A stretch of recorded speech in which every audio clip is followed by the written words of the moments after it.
आपने टाइटल और थंबनेल बिल्कुल सही पढ़ा है। आप मिलते नहीं हैं, किस्मत आपको मिलवाती है। तो इस वीडियो तक आप आए नहीं हैं, किस्मत आपको लेकर आई है और आपका अच्छा टाइम शुरू होने वाला है, इसीलिए आप इस वीडियो को पूरा देखेंगे। दोस्तों, हम कई बार सोचते हैं कि हमें जो भी मिला है इस दुनिया में, हमें जो रिश्ते मिले हैं, जो भी दोस्त मिले हैं, रिश्तेदार मिले हैं, वो सब कुछ हमने चुना है, जबकि ऐसा नहीं है। वो सब कुछ हमें हमारे पुराने कर्मों के अनुसार मिले हैं।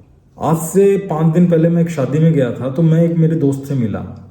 अब वो जो मेरा दोस्त है, उसने मुझे एक ऐसी बात बताई जिससे मैं सोचने पे मजबूर हो गया कि यार, लाइफ में कुछ ऐसी चीजें हैं जो बहुत से लोगों को नहीं पता है, जिस वजह से आज लाइफ में प्रॉब्लम्स पे प्रॉब्लम्स बढ़ती जा रही हैं।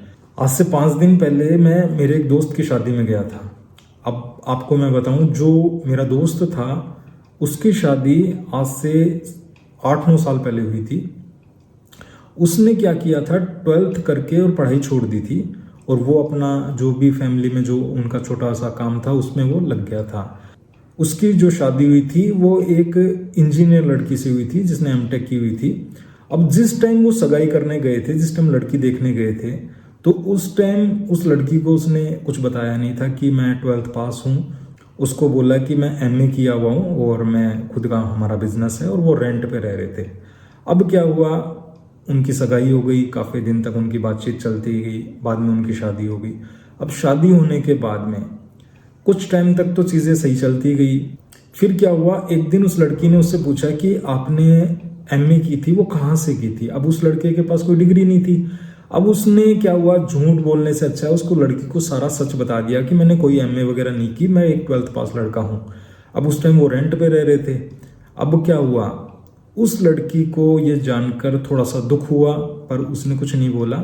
सिर्फ उसने एक्सेप्ट किया कि कोई बात नहीं, आप जितने भी पढ़े लिखे हो, कोई बात नहीं, अब शादी हो गई, अब इन चीज़ों से क्या फ़र्क पड़ता है। उस लड़की को, उस लड़के पे विश्वास था कि ये कुछ अच्छा करेगा अपनी लाइफ में, कुछ बड़ा करेगा। अब क्या हुआ, दोनों की लाइफ नॉर्मल हो गई। जो भी उनकी लाइफ में था उनको उस लड़की ने भुला दिया और कोई आर्गुमेंट वगैरह कुछ नहीं किया और चीज़ों को छोड़ दिया।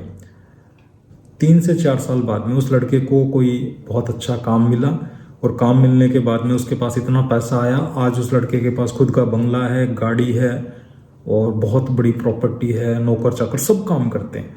अब आप ये देखिए, एक एमटेक इंजीनियर लड़की और एक 12th पास लड़का। लड़के ने लड़की को नहीं बताया, पर लड़की की किस्मत में उस लड़के से मिलना लिखा था, शादी उसी लड़के से होनी लिखी थी। पर यदि वो लड़की उस टाइम उस लड़के से लड़ाई झगड़ा करती कि तुमने मुझे बताया नहीं, मैं तो एमटेक इंजीनियर हो, तुम 12th पास हो, तुमने मेरे साथ धोखा किया, उसको डिवोर्स दे देती या कुछ भी ऐसी चीज़ें होती, केस वगैरह कर देती, तो क्या होता। कल को वो लड़का उस लड़की से दूर हो जाता, और दूर हो जाता तो वो लड़का उस लड़की को बद्दुआ देता। अब एक नया कर्म बनता उस लड़की का। अब वो कर्मा उस लड़की को भोगना पड़ता। अब उस लड़की की किस्मत क्या थी कि उसको इस जन्म में 12th पास लड़के से शादी करनी थी। यदि वो इसको अपना प्रारब्ध, अपनी किस्मत मानकर स्वीकार नहीं करती, तो वो कुछ गलत एक्शन लेती, और वो गलत एक्शन लेती तो वो कुछ गलत कर्मा करती, और फिर क्या होता, उसकी लाइफ में फिर प्रॉब्लम पे प्रॉब्लम आगे बढ़ती जाती। पर उसने कुछ नहीं किया, उसने एक्सेप्ट किया कि ये मेरी किस्मत है, कोई बात नहीं, जो भी दिया भगवान ने अच्छा ही दिया है, मैं इसे स्वीकार करती हूँ। अब क्या हुआ, उसका जो टाइम था वो चला गया। वो खुद के घर में भी आई और आज बहुत लग्जरी घर में रह रही है और बहुत आलीशान जिंदगी जी रही है। ये होती है किस्मत को एक्सेप्ट करना। हम क्या करते हैं, हमेशा किस्मत को दोष देते हैं कि आज हमारी ज़िंदगी में दुख है, हमारी ज़िंदगी में परेशानियां हैं, और उन दुखों को बार बार बोलकर हम और ज़्यादा गलत कर्मा बढ़ाते हैं, और वो दुख हमारी ज़िंदगी में और आगे चलता जाता है। कई लोग बोलते हैं, मेरे पास में कई लोग काउंसलिंग के लिए आते हैं, सर हमारी ज़िंदगी में परेशानियां ख़त्म होने का नाम ही नहीं ले रही, दिन प्रतिदिन परेशानियां बढ़ती जा रही हैं। तब मैं उनसे जब एनालाइज करता हूँ, उनकी लाइफ को डीपली पूछता हूँ, तो मैं पूछता हूँ कि तुम क्या करते हो। तो बोलते सर हमारे घर में लड़ाई झगड़ा बहुत रहता है, हम एक दूसरे पे ब्लेम करते हैं कि तेरी वजह से हुआ, ऐसे हुआ। अब आप ये सोचिए, उनका कर्मा, उनका प्रारब्ध 5 साल का था, पर वो रोजाना लड़ाई कर करके उस टाइम को आगे बढ़ाते जा रहे हैं, आगे बढ़ाते जा रहे हैं। 5 की जगह वो कर्मा 7 साल का हुआ, फिर लड़ाइयाँ झगड़े की, फिर कुछ किसी को गलत बोला, फिर गलत कर्म हुए, वो 7 से 10 साल का हो गया। इसी वजह से लोगों की लाइफ में चीजें सही नहीं हो रही हैं, क्योंकि हम क्या कर रहे हैं, यदि हमें किस्मत से दुख मिला है, प्रारब्ध से दुख मिला है, हम उसको एक्सेप्ट नहीं कर रहे कि ये हमारा ही कोई ना कोई गलत कर्म है। हम क्या कर रहे हैं, उसकी जगह ब्लेमिंग कर रहे हैं कि तेरी वजह से ऐसा हुआ, मेरी वजह से ऐसा हुआ, उसने ऐसा किया, उसने ऐसा किया। अब आपको एक और स्टोरी बताता हूँ। ये स्टोरी है एक लड़की की जिसकी शादी बहुत नॉर्मल से घर में हुई। उस लड़की का ख्वाब ये था कि वो शादी करेगी तो किसी गवर्नमेंट कर्मचारी से ही करेगी, पर उसके मदर फादर ने क्या करा, उसको एक नॉर्मल लड़के के साथ शादी कर दी। अब आपको मैं बताऊं, शादी के मंडप से उस लड़की ने बारात को वापस लौटा दिया, ये बोलकर कि ये लड़का मेरे लायक नहीं है, मैं इस लड़के से शादी नहीं करूंगी। और उसने फिर शादी की एक गवर्नमेंट कर्मचारी से अपनी मर्जी से।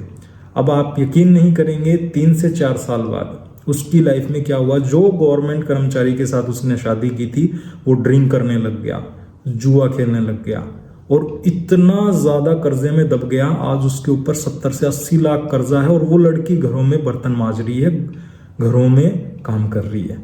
और जिस लड़के को उसने नॉर्मल बोलकर टाला था कि ये लड़का, इसके साथ मैं शादी नहीं करूंगी, इसके पास तो कुछ है ही नहीं, वो लड़का, उसका खुद का बहुत बड़ा मॉल है। अब आप सोचो, ये होती है किस्मत। उसने क्या करा, उसने अपने प्रारब्ध को स्वीकार नहीं किया, उसने अपनी मर्जी चलाई, अपनी बुद्धि चलाई और उस बुद्धि का फल ये मिला कि उसको लाइफ में बहुत बड़ा मिलना था, पर उसने छोटे से के चक्कर में उस बड़े को इग्नोर कर दिया। ये होता है हमारे साथ में। ईश्वर यदि हमें तकलीफ देता है, कुछ छोटी चीजें देता है ना, तो हम क्या करते हैं, उसको स्वीकार नहीं करते। हमें लगता है अरे हम तो इस लायक नहीं थे, हमें तो कुछ बड़ा मिलना चाहिए था।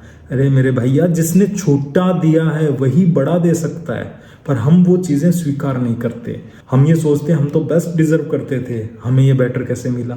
अब उस बेटर के चक्कर में जो गुड होता है वो भी गायब हो जाता है। इसलिए मैं बोलता हूं, आपकी जिंदगी में आज जो भी कंडीशन है, जो भी प्रॉब्लम चल रही है, उसको एक्सेप्ट करो कि हाँ ये मेरा ही कर्मा है और वो टाइम बहुत हंसते खेलते निकल जाएगा। यदि आपने अपने कर्मों को अच्छा रखा, किसी का दिल नहीं दुखाया, अच्छे कर्म किए, भगवान का नाम जप किया, भगवान पे पूरी श्रद्धा रखी, आज आपकी कंडीशन चाहे कैसी हो, आज आपकी सिचुएशन कैसी हो, आप देखिएगा थोड़े दिनों बाद वो टाइम चला जाएगा और इतना बेस्ट टाइम आएगा आपकी लाइफ में कि आप याद करेंगे कि यार ये चीज कैसे हो गई। यही है कुदरत का रूल। कुदरत आपको दुख क्यों देती है बताइए, भगवान हमें दुख क्यों देगा?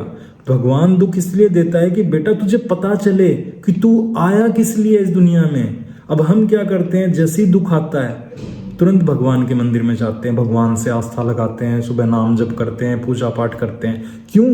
क्योंकि दुख आने के बाद ही हमें पता चलता है कि हमारा असली मकसद क्या है। और यदि हमारे जीवन में सुख होगा, खुशियां होंगी, तो हम पार्टी करेंगे, एंजॉय करेंगे। हमें क्या पता कि भगवान भी कोई होता है।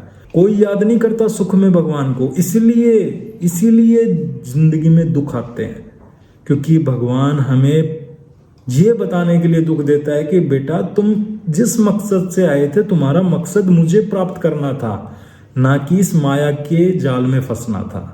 तो दोस्तों, आपकी जिंदगी में कोई भी आपसे मिल रहा है, वो ऐसे ही नहीं मिल रहा, वो आपकी किस्मत, आपके प्रारब्ध द्वारा ही मिला है। यदि आपके माँ बाप हैं, यदि आपके भाई बहन, रिश्ते नाते, पत्नी पति जो भी मिले हैं, वो आपकी किस्मत से मिले हैं। यदि आपने उनको स्वीकार किया कि हाँ जो भी है आज ये मेरे ही कर्मों के अनुसार मिला है, तो आपकी लाइफ में सारे दुख खत्म हो जाएंगे। पर हम क्या करते हैं, स्वीकार नहीं कर पाते। हमें लगता है कि नहीं, हम तो बहुत अच्छा चाहते थे, हमारी लाइफ में तो बहुत बड़ा होना चाहिए था, पर हमारी लाइफ में नहीं हुआ। सब्र रखो, सब कुछ अच्छा होगा। जिस इंसान ने सब्र रखा, स्वीकार किया कि आज जो भी मेरी कंडीशन है वो मेरा ही कोई कर्मा है, आप देखिएगा वो टाइम चला जाएगा और आपको इतना बड़ा मिलेगा, इतना बड़ा मिलेगा कि आप देखते देखते हैरान हो जाओगे कि यार इतना बड़ा कैसे मिल सकता है। ऐसा होता है। मैंने एक नहीं हजारों केस देखे हैं, मैंने मेरी जिंदगी में देखा है। अभी मैं आपको बताऊं, मैं कोई दूसरे टॉपिक पर वीडियो बना रहा था, पर मेरा मोबाइल का स्टोरेज फुल हो गया। अब आप ये सोचो ये कैसे हुआ? क्योंकि ईश्वर चाहता था कि मैं इस टॉपिक पर वीडियो बनाऊं, इसलिए उसने वो वीडियो बनने ही नहीं दिया। 12 मिनट का वीडियो बनकर और बीच में रुक गया। अब आप सोचो, जो टाइम जिस चीज का जब लिखा है वो उसी टाइम पर मिलती है। इसलिए ज्यादा जल्दी मत कीजिए, जो हो रहा है ईश्वर का आशीर्वाद समझिए और आपकी जिंदगी में सब बेस्ट होगा। यदि आपने सब्र रखा उस लड़की की तरह जिसको पता चल गया था कि मेरा हस्बैंड 12th पास है, उसने कुछ भी आर्गुमेंट नहीं किया, एक्सेप्ट किया, आज देखो वो ऐसी जिंदगी जी रही है जैसी कोई बड़े बड़े बिजनेसमैन भी नहीं जी सकते। आप सोचो, उसने सब्र रखा, ईश्वर ने उसको कितना बड़ा फल दिया।